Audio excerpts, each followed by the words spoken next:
নমস্কার প্রিয় ছাত্রছাত্রীরা, আবারও চলে এসেছি তোমাদের সামনে আগন্তুক ইউটিউব চ্যানেলটি নিয়ে। আজকের আলোচনার বিষয় বাংলার নবম শ্রেণীর টেক্সট বইয়ের যে দাম ছোট গল্প আছে, সেই দাম গল্পের 3 নম্বরে কম বেশি শব্দসীমা 60-এর মধ্যে উত্তর লেখো এমন কিছু প্রশ্ন উত্তর নিয়ে। প্রথম প্রশ্ন দেখো, সব যেন ওর মুখস্থ কার কথা বলা হয়েছে? তার সব মুখস্থ ছিল বলে ছাত্রদের কেন মনে হয়? ঠিক আছে, এখানে দেখতেই পাচ্ছ দিয়েছে নারায়ণ গঙ্গোপাধ্যায়ের দাম ছোট গল্পের কথক সুকুমারের স্কুলের অঙ্কের মাস্টারমশাইয়ের কথা এখানে বলা হয়েছে। তার সব মুখস্থ ছিল বলে ছাত্রদের কেন মনে হয়? না, ছাত্রদের মনে হতো পৃথিবীর সব অঙ্ক মাস্টারমশাইয়ের মুখস্থ ছিল।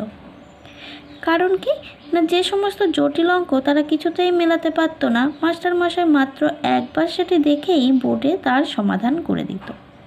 শুধু তাই নয়, এমন অনায়াস ভঙ্গিতে তিনি অঙ্কের সমাধান করতেন যে মনে হতো যেন সেটি যেন অদৃশ্য হরফে বোর্ডে লেখা আছে আর তিনি শুধু তার উপরে খড়ি বোলাচ্ছেন। ঠিক আছে, 1 নম্বর প্রশ্ন। এবার চলে আসি 2 নম্বর প্রশ্ন। 2 নম্বরের প্রশ্নে বলছে, দেখো এটা বেশ ইম্পর্টেন্ট তোমাদের জন্য। হুগলি কলেজিয়েট স্কুলে এটা পড়েছে, এছাড়া অনেক স্কুলেই পড়েছে, সব তো এখানে দেওয়া সম্ভব হয়নি। তো দেখো 2 নম্বরে দিচ্ছে, ওর ভয়ে তারাই তটস্থ হয়ে থাকে। কার ভয়ে কারা কেন তটস্থ হয়ে থাকে? উদ্দিষ্ট ব্যক্তি। নারায়ণ গঙ্গোপাধ্যায়ের দাম ছোট গল্পে অঙ্কের মাস্টারমশাইয়ের ভয়ে যারা পরীক্ষায় 100-তে 100 পেত তারাও তটস্থ হয়ে থাকতো। এবার তটস্থ থাকার কারণ কি না, স্কুলের অঙ্কের মাস্টারমশাই ছিলেন অসাধারণ দক্ষ। যে কোনো জটিল অঙ্কই তিনি অনায়াসে সমাধান করে ফেলতেন। মাস্টারমশাই মনে করতেন অঙ্ক না জানলে জীবন বৃথা, তাই তিনি অত্যন্ত নিষ্ঠাভরে ছাত্রদের অঙ্ক শেখাতেন। কিন্তু ছাত্ররা অঙ্ক না পারলে তিনি ভয়ানক রেগে গিয়ে তাদের মারতেন বলেই লেখাপড়ায় ভালো ছাত্ররাও তাকে ভয় পেত।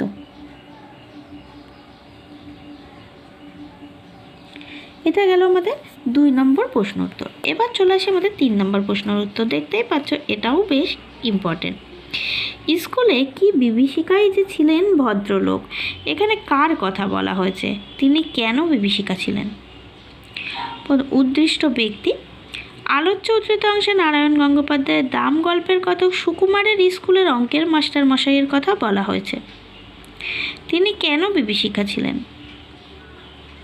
অঙ্কে অসাধারণ দক্ষ মাস্টারমশাই যে কোনো অঙ্কই মুহূর্তে সমাধান করে ফেলতেন। তিনি বিশ্বাস করতেন যে অঙ্ক না জানলে জীবন বৃথা, তাই মাস্টারমশাই অত্যন্ত নিষ্ঠাভরে ছাত্রদের অঙ্ক শেখানোর চেষ্টা করতেন।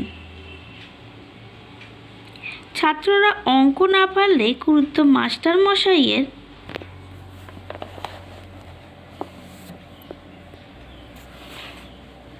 প্রকাণ্ড হাতের প্রচণ্ড চর তাদের পিঠে নেমে আসতো, কিন্তু কাঁদবার জো ছিল না।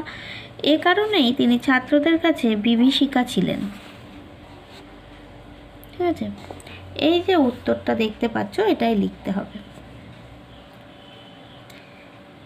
এবার দেখো ঠিক তার পরের প্রশ্ন, 4 নম্বর প্রশ্ন চলে আসি। কিন্তু কাঁদবার জো ছিল না, কাদের কথা বলা হয়েছে? তাদের কাঁদবার জো ছিল না কেন? উত্তরটা দেখতে পাচ্ছ, এখানে কাদের কথা বলা হয়েছে এটা উদ্দিষ্ট ব্যক্তিবর্গ বলে পয়েন্টস করতে হবে। লিখতে হবে নারায়ণ গঙ্গোপাধ্যায়ের দাম ছোট গল্পের কথক সুকুমার ও তার স্কুলের সহপাঠীদের কাঁদবার জো ছিল না। তারপরে প্রশ্ন, তাদের কাঁদবার জো ছিল না কেন?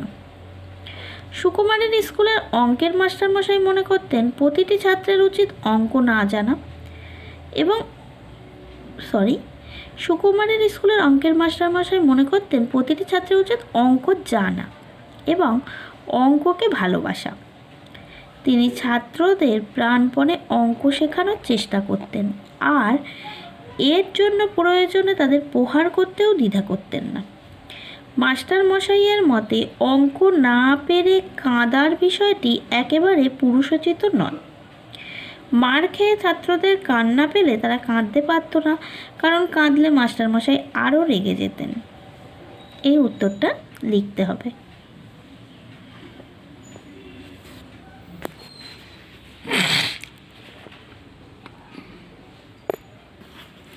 নেক্সট 5 নম্বর প্রশ্ন বলছে, পুরুষ মানুষ হয়ে অঙ্ক পারিস নে বক্তাকে।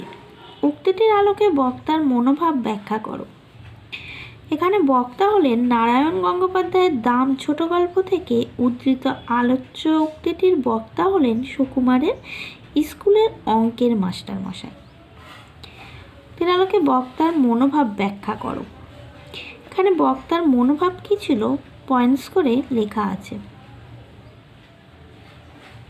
তা লিখতে হবে। কি বলেছে বক্তার মনোভাব?